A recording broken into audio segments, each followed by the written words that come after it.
Hey, everybody. I hope you're doing well. Let's start with something that I think most of us agree on.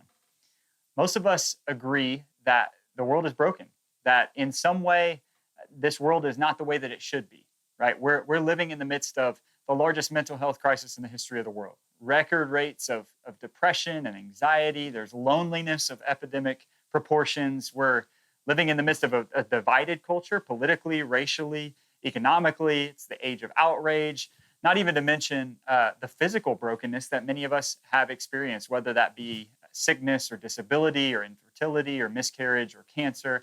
Things are broken. Something's wrong. And the question is, who or what can we look to in order to heal the brokenness? Most of us know that something is broken. We just disagree on what.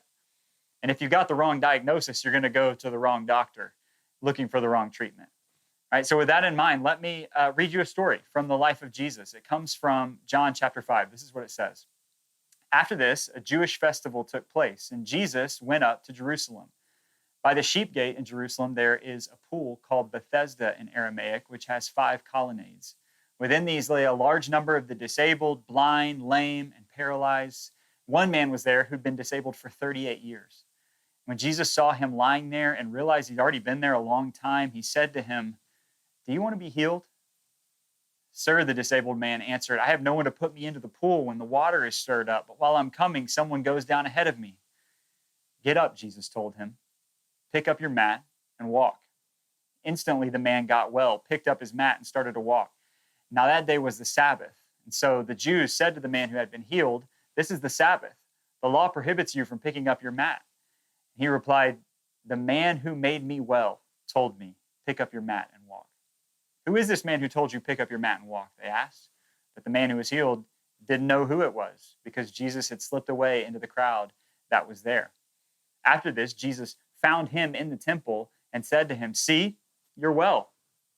Don't sin anymore, so that something worse doesn't happen to you." So in this story, you've got a man that's been paralyzed for 38 years. And it's easy for us to skip over how difficult this man's life must have been. There's problems of mobility, there's problems of making money, the isolation that would have come along with his condition. It's likely as a paraplegic that he probably didn't have bladder or bowel control. And this is just something that he'd been living with for 38 years. Like, this has become a part of him by this point. So picture this man's life, dependent on other people to move him from place to place unless he crawled. Any money he makes is coming from begging or from the generosity of others. And there's likely also, along with that, a hygiene problem that would have caused people to avoid him. So this man feels his own brokenness. He's camped out by this pool called the Pool of Bethesda. In the 20th century, actually, archaeologists found the Pool of Bethesda in Jerusalem, buried under this church that's been built on top of it. So that's just to show you that this is not a fairy tale that we're reading. This is about a real Jesus and a real man at a real place. And this pool was fed by an aqueduct that would pump water into it. So the water would start to get stirred up. And whenever it did, there was this superstition that it was an angel coming to touch the water, so that this water actually had the power to heal. So you can picture this man lying beside the pool, waiting over and over again for the water to get stirred up, and trying to crawl his way into it to be healed, but not having the strength in himself to get himself to the water. So here's what you notice. When we come face to face with the brokenness of this world, the first place that we often look for healing is ourselves. And that's left this man beaten down and defeated and angry, because he realizes that he doesn't have the strength in himself to heal himself. But in the midst of this scene, in walks Jesus.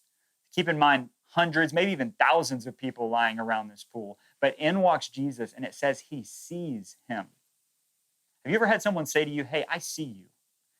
What's that communicating? It's not just communicating that the person is physically able to see you. It's communicating, "Hey, I know what you're going through, and I'm with you in the midst of it." And I just want you to know that Jesus sees you. However insignificant you may feel, however forgotten you may feel, however alone you may feel, however broken you may feel, the one who created all things sees you. And he knows what you're going through, and he's with you in the midst of it. This past summer, my family went to the beach. We went to the Gulf of Mexico. And one day I was watching the sunrise over the ocean. And I was just telling my wife, like, every time I see the ocean, it's like I'm seeing it for the first time. It fills me with so much awe. But as I was watching the sunrise, I started doing what I do, and I started doing some research. And did you know that just in the Gulf of Mexico alone, 617,800 square miles of water, over 10,000 dolphins, over 50 species of sharks. At its deepest point, it's over 14,000 feet deep, like the equivalent of a 978-story building deep. What God's word says is that God can measure the oceans in the palm of his hand. It says that the whole earth belongs to him. It says that the stars that you see at night and the sun that you see during the day are the works of his hands. It says that he is literally filling up the lungs of 8 billion people on the planet right now. And the one who made all of that, the one who's doing all of that, he sees you. Not just like he knows you exist, but you actually have his attention right now. He knows your brokenness. Jesus asked the man a question. Do you want to be healed? That's such an incredible question because it reveals what's going on in this man's heart. And what you find out is that he doesn't have the right answers. He can't even bring himself just to say yes. He doesn't have the strength in himself. All he has is desperation. And as it turns out, that is all that you need. Jesus heals him and he slips away into the crowd unnoticed. This man goes into the temple probably for the first time in 38 years to worship God for this healing. And it says that Jesus seeks him out there. And he says something really strange to him. He says, look, you're healed. Now stop sinning so that something worse doesn't happen to you. What in the world is Jesus talking about? Is Jesus saying that the man was sick because he'd done something wrong? I don't think so, because just a few chapters later in John 9, Jesus says that sickness isn't necessarily a direct result of sin in somebody's life. It's an opportunity for the works of God to be displayed through that person's life. I think what Jesus is saying is that there's actually something even worse than physical brokenness, and it's spiritual brokenness. John calls this miracle Jesus did a sign.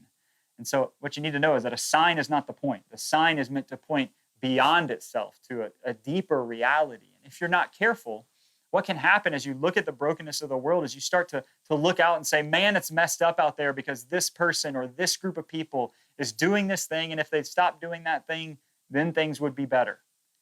And there is some truth to that.